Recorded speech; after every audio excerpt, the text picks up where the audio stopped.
Howdy, folks. All right, in this segment, what we're going to talk about is a sort of a very well-known, within economics, a very well-known diagram that we call the circular flow diagram. And instead of really describing it, let's just go ahead and jump right in, and I think it'll make sense as we go. So in economics, the circular flow diagram sort of shows a relationship between two parties in the economy. We have households, and so I'm going to write over here households. Now, households are basically groups of individuals. All right. So when my definition for economics includes individuals, organizations, and societies. Okay, and this is what we're talking about. This is the individual. So households are basically individuals, and then on the other side, we're going to put what are called firms. Now, a firm in economics is basically like a business. Okay, a for-profit organization. And so over here in parentheses, I'm just going to put down here organizations. All right, organizations. So what you should be thinking of in terms of firms is like Apple. Okay, Apple is a company that makes stuff that people want to buy.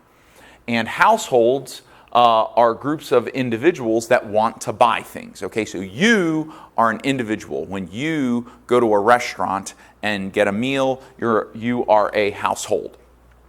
So the circular flow diagram basically says that individuals enjoy products. So I'm going to put the word product down here. They enjoy products from firms. So firms provide products to households. Okay? And what firms do with, or to get the products, so I'm going to put an arrow here, kind of a curved arrow. Firms, what they do is they produce products by using factors of production, and then those products are then consumed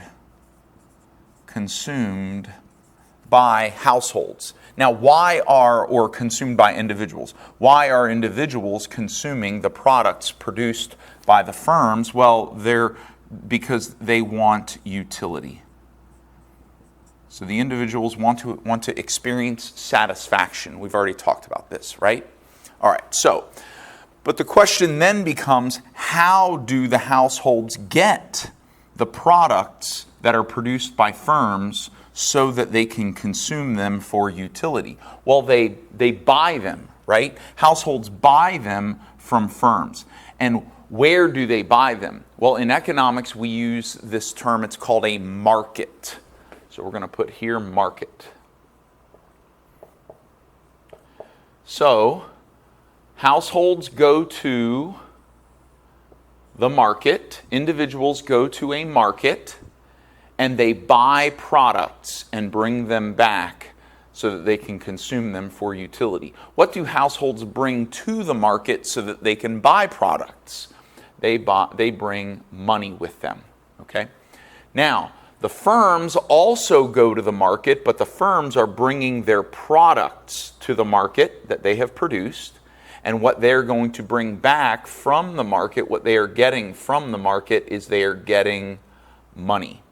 And so, individuals and households are referred to as buyers with money in the market, and firms are referred to as sellers in these product markets. We call them product markets, okay?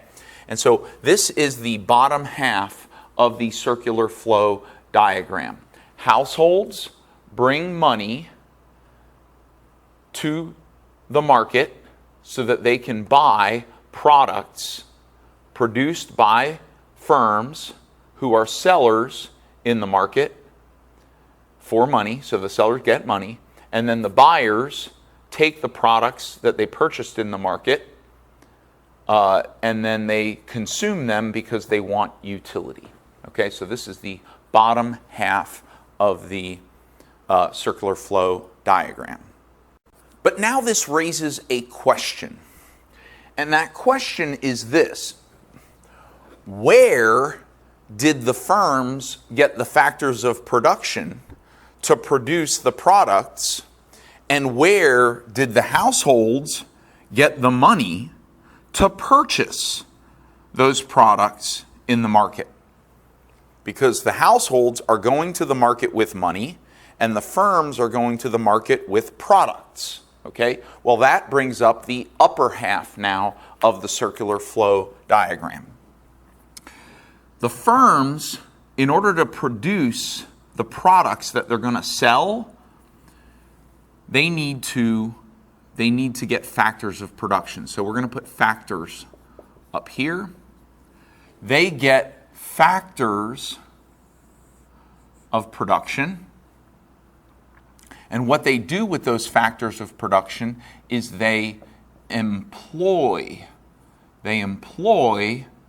factors of production, land, labor, and capital, right? They employ factors of production to produce products that they can sell in the market to buyers for money, so that and then the buyers buy the products so that they can consume them and achieve utility, satisfaction, right? So it all starts, well, not starts, but it's sort of before the firms can produce the products, they need to have factors of production to employ. Well, where do those factors of production come from? Well, they actually come from households, especially labor. So the labor that firms employ, because labor is a factor of production, the labor factor that firms employ comes from households. So households provide factors of production. And also, if we're talking about a capitalist system, which this is, by the way, because we have a market. And remember that capitalism answers the question, who gets it, by the price mechanism through market economics. And that's what we're dealing with here, okay? So households, remember in market economics, in capitalism, individuals are the ones who own the factors of production. They are owned by individuals, land, labor, and capital. And therefore, those individuals are providing the land, labor, and the capital to the firms, and then the firms employ the land, labor, and capital. But how do they get the factors of production from the individuals? Well, they purchase them in another market, which we call the factor market, okay, or factor markets. So firms purchase with money. So they're going to send money this direction, and they are buyers. So firms are actually buyers of factors of production in the factor markets, and households now receive that money. They receive that money from the firms, like in their paycheck, okay? And that means that households are sellers of factors in the factor market to firms who are buyers in the factor markets. And now households have money that they can then bring to the product markets as buyers to buy the products that were produced by firms so they can consume them for utility. And so what you're looking at here is referred to as the circular flow diagram. And what's happening is this is a continual thing in the economy. The firms need factors of production to produce so they can bring products to the market. So they buy factors of production from individuals who provide those factors of production.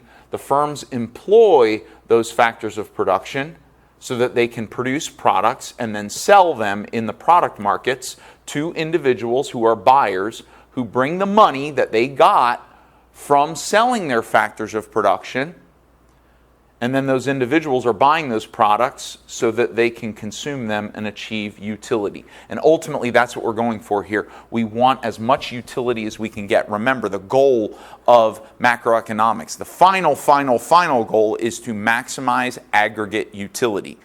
And when lots of individuals experience individual utility, we can add up all the individual utility and get aggregate utility. And we want to maximize aggregate utility. That is the ultimate goal of macroeconomics in a society, okay? Money is not the goal in society. Money is an intermediary goal. We will use the money to buy products so that we can consume them and experience utility, okay? Now, here's the interesting thing. Here's one of the interesting things about the circular flow diagram.